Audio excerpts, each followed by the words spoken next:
हम बात कर रहे हैं क्लास 12 के चैप्टर सॉलिड स्टेट की, उसमें हम बात कर रहे थे सॉलिड की। पिछले लेक्चर में हमने पढ़ा था सॉलिड कितने टाइप्स के होते हैं, 4 टाइप्स के होते हैं। According to based on various binding forces are 4 types: molecular solid, ionic solid, metallic solid और कोवैलेंट सॉलिड। अब 2 टाइप्स ऑफ और सॉलिड्स आर डिवाइडेड। देखो 2 प्रकार के सॉलिड्स और होते हैं: क्रिस्टलाइन सॉलिड, क्रिस्टलाइन सॉलिड। दूसरा क्या होगा? Amorphous solid.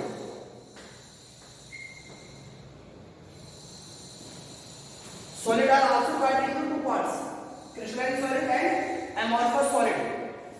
तो हम इसको डिफरेंस के अकॉर्डिंग क्या करेंगे, पढ़ने की कोशिश करेंगे कि यहां लिखेंगे property.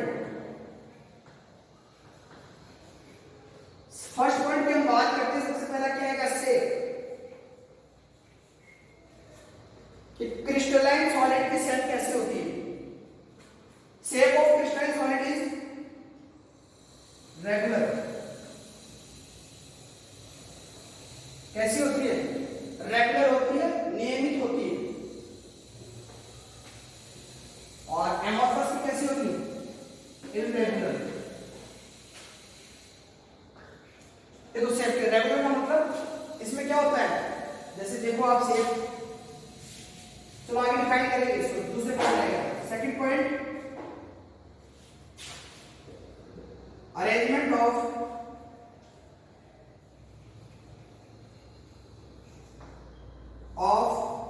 constituent particles। constituent particles, इसमें पार्टिकल्स का अरेंजमेंट कुछ टाइप में होता है। तो आप देखिए, जब हम बात कर रहे हैं अरेंजमेंट ऑफ कॉन्स्टिट्यूएंट पार्टिकल्स, तो इसमें कैसा होगा? रेगुलर होगा या इरेगुलर होता है? जब हम क्रिस्टलाइन सॉलिड की बात करते हैं तो इसमें कैसा होता है? रेगुलर अरेंजमेंट होता है। कैसा होता है? रेगुलर अरेंजमेंट होता है।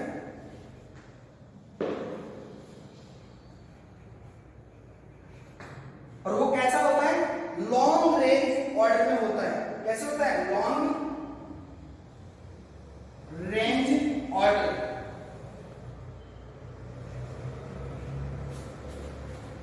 देखो रेगुलर अरेंजमेंट कैसे होता है, देखो जैसे आपने ले लिया ये कोई ब्लैक बॉल है, उसके बाद में क्या आ जाएगा? व्हाइट, फिर ब्लैक, फिर व्हाइट, फिर ब्लैक, फिर व्हाइट, फिर ब्लैक, फिर व्हाइट। ऐसे आप इसके नीचे को व्हाइट, ये ब्लैक, ये क्या हो जाएगा? व्हाइट, ये ब्लैक, व्हाइट, ये ब्लैक, तो व्हाइट, ये हो गया। आप देख रहे हैं क्या एक रेगुलर अरेंजमेंट है, मतलब एक ब्लैक के बाद एक व्हाइट है, एक ब्लैक के बाद व्हाइट है। ये कैसा अरेंजमेंट है? रेगुलर अरेंजमेंट है, एक के बाद एक सिस्टमैटिक है। और इसमें कैसा हो रहा है? इसमें लॉन्ग रेंज ऑर्डर है। देखो आप देख रहे हो, नंबर चल रहा है लॉन्ग रेंज ऑर्डर। अब इसकी बात करते हैं इसकी एमॉर्फस सॉलिड की, तो इसमें कैसा होता है? इररेगुलर अरेंजमेंट होगा आपका। और कैसा होगा? Short range order.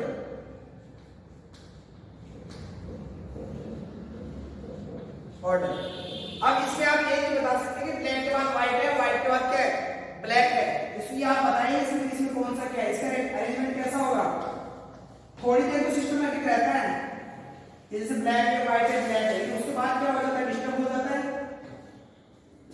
तो ऐसे अरेंजमेंट को क्या कहते हैं? इररेगुलर अरेंजमेंट बोलते हैं इसको। ठीक है, अगर आप चाहो तो यहाँ पे डिफाइनेट से लिख सकते हो, निश्चित होती है इसकी। और उसकी कैसी होती है? इनडिफाइनेट हो जाएगी। फिर हम बात करते हैं next point,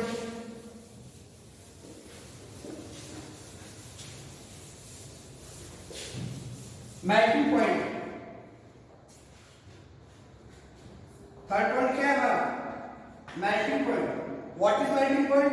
These temperatures are called melting point on those solid state converted to liquid state। उस टेम्परेचर को आप क्या कहते हो? मेल्टिंग पॉइंट बोलते हो। इसका कैसा होगा? शार्प और डिफाइनेट होता है, निश्चित होता है, फिक्स होता है इसका। देखो शार्प और डिफाइनेट का मतलब समझ लो आप। मान लो आप कह दे कि एक मेटल 120 डिग्री सेंटीग्रेड पर किसमें कन्वर्ट हो जाती है? लिक्विड में कन्वर्ट हो जाती है। किससे? सॉलिड से। तो वो 120 पे ही क्या होगी?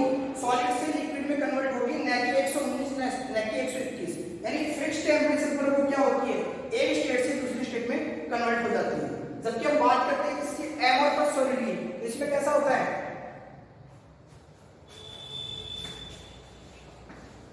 इसका डिफाइनाइट इसका डिफाइनाइट होगा आफ्टर मेल्ट। देखो एमोर्फस सॉलिड क्या होता है, इसको जैसे ही आप टेम्परेचर देते हो तो पहले तो ये सॉफ्ट हो जाता है यानी नरम पड़ जाते हैं, उसके बाद और हीट अगर आप उसको देते हो तो ये कैसे करते हैं, पिघलना स्टार्ट कर देते हैं, मेल्ट होना स्टार्ट कर देते हैं। तो क्या होता है, पहले तो नरम पड़ते हैं, उसके बाद में क्या होते हैं, नरम पिघलना स्टार्ट होते हैं। या फिर मैं कहूँ कि ये मान लो आपको पहले 120 डिग्री टेम्परेचर दिया हुआ है तो ये फिक्स टेम्परेचर पर सॉलिड से लिक्विड में कन्वर्ट नहीं हो सकते, ये एक लॉन्ग रेंज टर्म के ऊपर क्या होंगे, कन्वर्ट होंगे। पहले नरम पड़ेंगे, फिर उसके बाद में क्या होगा, पिघलना स्टार्ट करेंगे, फिर जाके किसमें कन्वर्ट होंगे, लिक्विड फॉर्म पे। तो इसका टेम्परेचर क्या नहीं होता, फिक्स नहीं होता है। तो इसके लिए क्या दिया आपका मेल्टिंग पॉइंट, डिफाइनाइट था, इसका कैसा हो जाएगा बताओ, इनडिफाइनाइट हो जाएगा। इसका मेल्टिंग पॉइंट क्या होता है, इनडिफाइनाइट होता है, फिक्स नहीं होता है। मतलब पहले वो नरम पड़ता है, उसके बाद में क्या होता है, पिघलना स्टार्ट करता है। फिर हम फोर्थ पॉइंट की बात करते हैं, एनिसोट्रॉपी। तो देखो क्रिस्टलाइन सॉलिड होते हैं वो कैसे पाए जाते हैं नेचर में, एनिसोट्रॉपी होता है, और ये कैसे होते हैं, आइसोट्रॉपी होते हैं, आइसोट्रॉपी। अब हम बात करते हैं कि एनिसोट्रॉपी और आइसोट्रॉपी होता क्या है, what is anisotropy and isotropy. तो it means physical property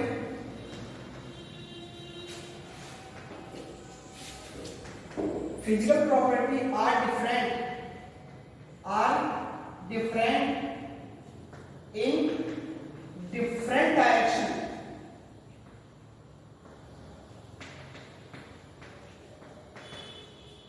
What is an anisotropy? Physical properties are different from different direction. यदि आपकी फिजिकल प्रॉपर्टी क्या होती है, डिफरेंट डायरेक्शन में डिफरेंट होती है तो उसको आप क्या कहते हो, एनिसोट्रॉपी। अगर हम आइसोट्रॉपी की बात करें तो physical property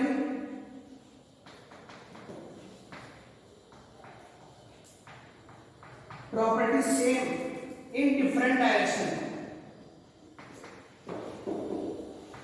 is called isotropy, different direction. तो क्या होता है आइसोट्रॉपी, इसमें फिजिकल प्रॉपर्टी क्या होती है, सेम होती है डिफरेंट डायरेक्शन में, और इसमें क्या होती है, डिफरेंट डायरेक्शन में डिफरेंट प्रॉपर्टी होती है। देखो समझो इसको कैसे, ये हमने देखा था क्या था, रेगुलर अरेंजमेंट था हमारे पास, हम इस दिशा में चल रहे हैं, तो देखो ब्लैक के बाद व्हाइट, व्हाइट के बाद ब्लैक, सिस्टमैटिक चल रहा है। फिर अगर आप इस दिशा में चलते हो तो देखो क्या आ जाएगा, व्हाइट व्हाइट, यानी क्या हो रहा है, डिफरेंट डायरेक्शन में कैसी प्रॉपर्टी मिल रही है आपको, फिजिकल डिफरेंट। मैंने बताया था फिजिकल प्रॉपर्टी कलर है, आपके ऑर्डर है, इससे कैसे होती है, फिजिकल प्रॉपर्टी होती है। जब आप इस दिशा में चलते हो तो आपको क्या मिलता है, अलग ऑर्डर मिलता है, और इधर चलते हो तो क्या मिलता है आपको, एक अलग प्रॉपर्टी मिलती है उसकी देखने की। तो इसमें क्या होती है, डिफरेंट डायरेक्शन में डिफरेंट फिजिकल प्रॉपर्टी होती है। जबकि आपको पता है इसमें कैसा होता है, एक एल सिस्टमैटिक अरेंजमेंट नहीं होता है इसमें। तो इसमें क्या आप इधर भी जाओ आपको कैसी प्रॉपर्टी मिलेगी, सेम मिलेगी, फिर आप बता नहीं सकते किधर ब्लैक है किधर व्हाइट है, तो प्रॉपर्टीज आर सेम। फिर हम बात करते हैं इसकी नेचर।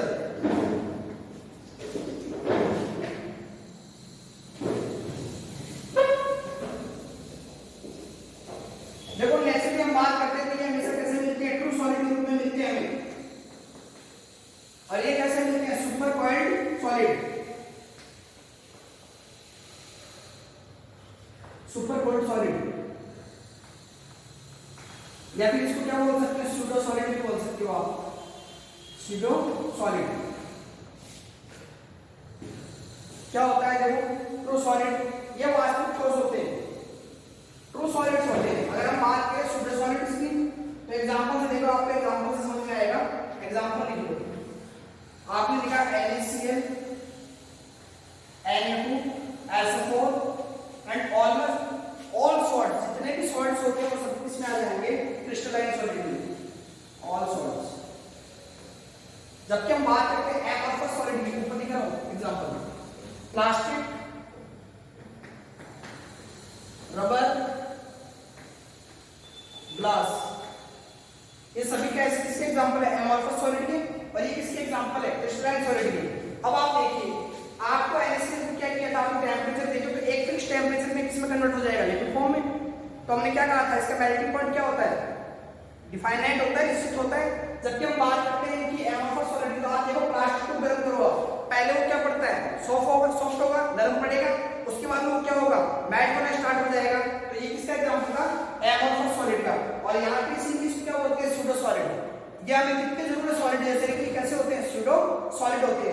यहाँ पे super coiled super coiled solid क्या होते हैं? जैसे मैंने गिलास का एग्जांपल दिया था आपको, गिलास को आप पहले बहुत ज्यादा हीट दीजिए तो बहुत ज्यादा लिक्विड फॉर्म में आ जाएगा। फिर जैसे ही आप गिलास को बहुत टाइम लंबे टाइम तक अगर आप घरों में यूज करते हैं तो आप उसको देखो वो ऊपर से पतला और नीचे से वो मोटा दिखाई देता है, तो धीरे धीरे क्या होने लगता है, ठंडा होने लगता है। और जैसे जैसे वो ठंडा होने लगता है तो वो क्या होगा, ठोस होता जाएगा। गर्म करते तभी तो लिक्विड में कन्वर्ट होता है, लेकिन ठंडा करते तो कैसा होता जाएगा, सॉलिड होता जाएगा। और वो क्या करता है कि उसकी पत्ती नीचे आनी स्टार्ट हो जाती है। अगर आप घर में जाके देखना, आप अपने ग्लास को उठाना और उसको देखना, ऊपर से वो पतला रहेगा, नीचे से वो क्या रहेगा, मोटा रहेगा।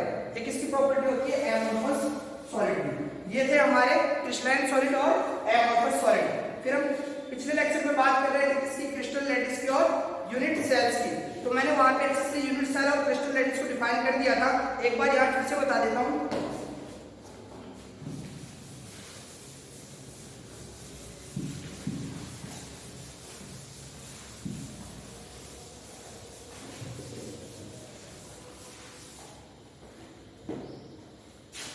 क्रिस्टल लैटिस, मैंने क्या कहा था कि यूनिट सेल क्या होते हैं आपके, उनका रिपीटिशन होता है। पहले तो हमने बताया था यूनिट सेल क्या होती है, स्मॉलेस्ट पार्ट्स होता है जो क्या करता है, रेप्लिकेशन के बाद किसको फॉर्म करता है, क्रिस्टल लैटिस का करता है। और उस छोटे से पार्ट को हमने क्या कहा था, यूनिट सेल, और वो क्या बनाता है, क्रिस्टल लैटिस। फिर हमने देखा था ये हमारे पास क्या था, एक यूनिट सेल थी, ठीक है। हमने ये जो कॉर्नर थे उसको हमने किससे नोट किया था, पॉइंट से। और हमने कहा था ये पॉइंट इसको रिप्रेजेंट करते हैं, इसको क्या बोलते हैं, लैटिस पॉइंट बोलते हैं इसको। क्या कहा था, लैटिस पॉइंट। लैटिस पॉइंट किसको डिनोट करते हैं, एटम हो सकता है, एटम, आयन और मॉलिक्यूल्स, कुछ भी हो सकता है यहाँ पे लैटिस पॉइंट। अब इसके हम पढ़ते हैं कैरेक्टरिस्टिक ऑफ यूनिट सेल। इसके कैरेक्टर पढ़ते हैं, इससे गुण कौन कौन से होते हैं इसमें। तो हमने देखा था इसमें क्या होता है, all the points are called lattice point।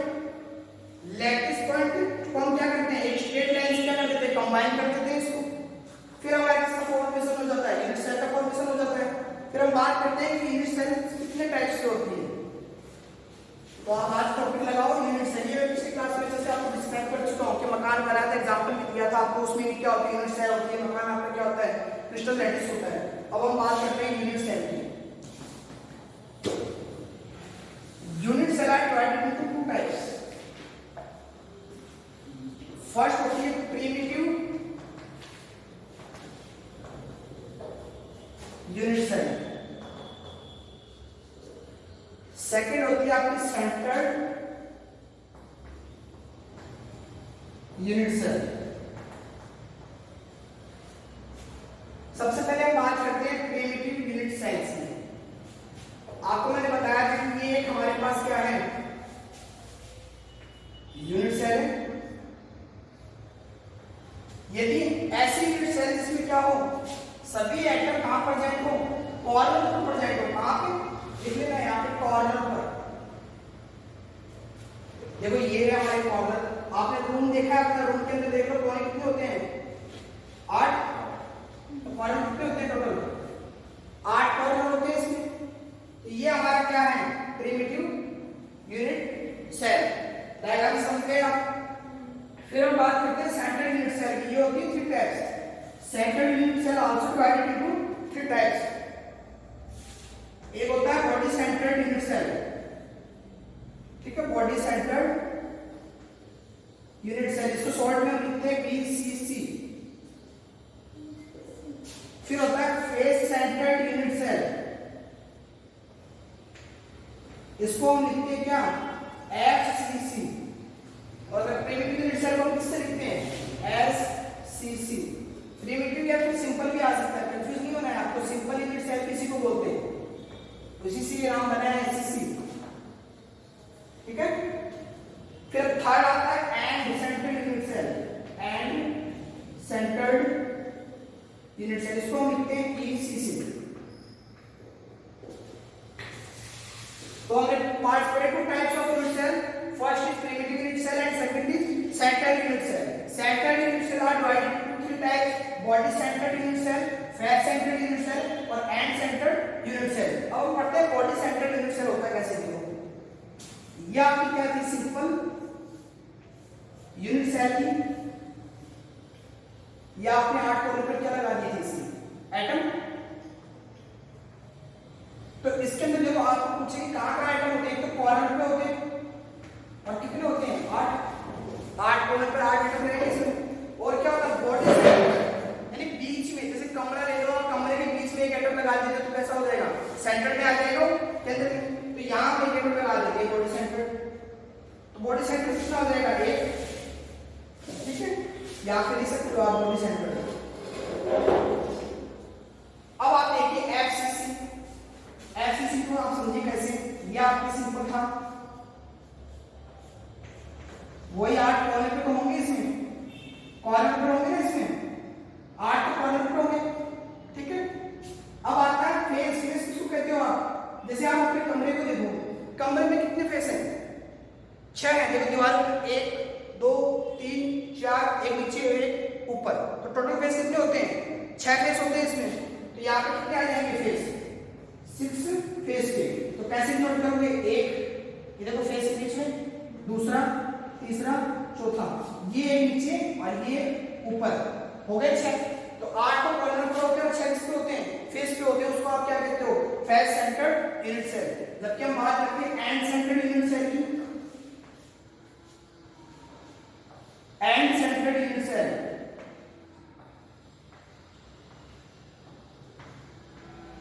देखो एंड सेंटर्ड यूनिट सेल में क्या होता है, दो फलक के बीच में आमने सामने, just opposite to each other. तो उसमें क्या होता है, देखो एक की ये फलक ऊपर वाली में और एक की नीचे वाली में, चलिए हम कहते हैं इसके अंदर कॉर्नर पे कितने होते हैं 8 और फेस पे कितने होते हैं 2। तो ऐसी सेल यूनिट सेल क्या कराती है, एंड सेंटर्ड यूनिट सेल। अब आप इजी वे में डिस्क्राइब कर सकते हो कि कौन सा सेल है, देख के बता सकते हो आप।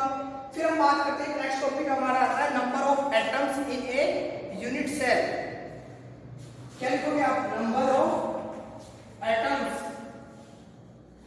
इन ए यूनिट सेल, कि एक यूनिट सेल के अंदर कितने एटम पड़ जाएंगे। देखो मैं ये बताता हूं, ये मान लो यहां पे एक बॉल लगाई आपने, एक एटम है, ठीक है।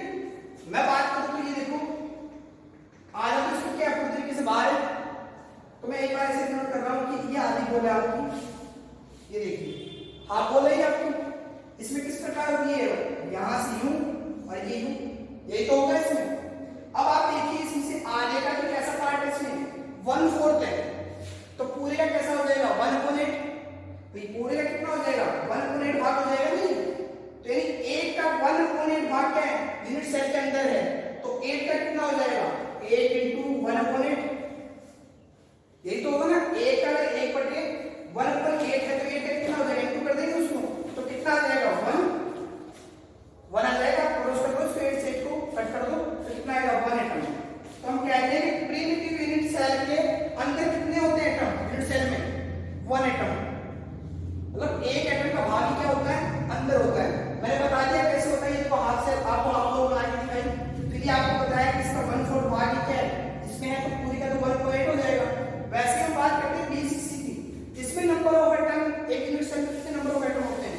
अब आपको पता है कॉर्नर में कितने होते हैं, 8 × 1/8 यानी 1 एटम। अब एक क्या सेंटर बीच में, तो बीच में तो पूरा का पूरा यही यूनिट सेल के अंदर, फिर कमरे के बीच में तो कमरे के अंदर ही तो है पूरा, तो कितना आ जाएगा 1 किसका हो जाएगा, बॉडी सेंटर का 1 एटम। तो टोटल कितने हो गए 2 एटम। तो अगर आपसे पूछ लिया जाए बॉडी सेंटर यूनिट सेल में कितने एटम प्रेजेंट होते हैं, तो एक यूनिट सेल में तो कितने बताओगे आप 2 एटम्स, ठीक है। फिर हम बात करते हैं एफसीसी का, देखो मैं यहां लिख देता हूं एफसीसी का एक बार, 8 किसके हो जाएंगे 8 × 1/8 तो कॉर्नर में यानी 1 एटम, ठीक है। फिर बाकी एटम कहां पर जाते हैं, फेस पे। अब फेस पे कैसे होता है, देखो ये आपकी फेस है एक, इसमें ये आपने एक बॉल ले लिया, एक एटम ले लिया आपने, तो हाफ एटम बाहर है आउटसाइड की तरफ है और हाफ एटम क्या इनसाइड है। तो हम क्या कह सकते हैं, अगर 1 फेस का हाफ अगर एटम अंदर है तो 6 का कितना हो जाएगा 6 × 1/2, तो कितना आ जाएगा आपका यहां 6 × ये फेस का ले रहा हूं 6 × 1/2, तो टोटल कितना आ गया 3। अब टोटल एटम कितने हो गए 4 एटम हो गए 4 एटम। तो हम कह सकते हैं कि फेस सेंटर की 1 यूनिट सेल के अंदर कितने एटम प्रेजेंट होते हैं 4 एटम। हम बात करते हैं एंड सेंटर्ड यूनिट सेल की।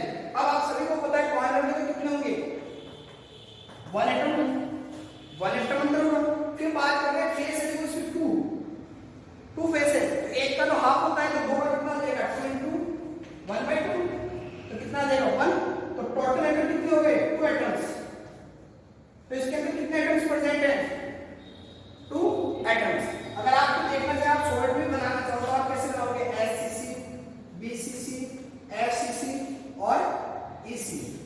एटम पूछ लिया जाए आपसे 1 यूनिट सेल में तो आप कितने बताओगे 1। BCC में कितने थे 4 थे 2 सॉरी 2 कर लेना इसको 2। FCC में 4 और AC में 2। ये कितने एटम प्रेजेंट है 1 यूनिट सेल में प्रेजेंट आप देख के बता सकते हो सॉल्ट में। और सॉल्ट में यूज करना है आपको नाम को बार-बार थोड़ा नाम नहीं लिखना पड़ेगा आपको। SCC BCC FCC और EC टाइप किसके हैं यूनिट सेल के। अब हम बात करेंगे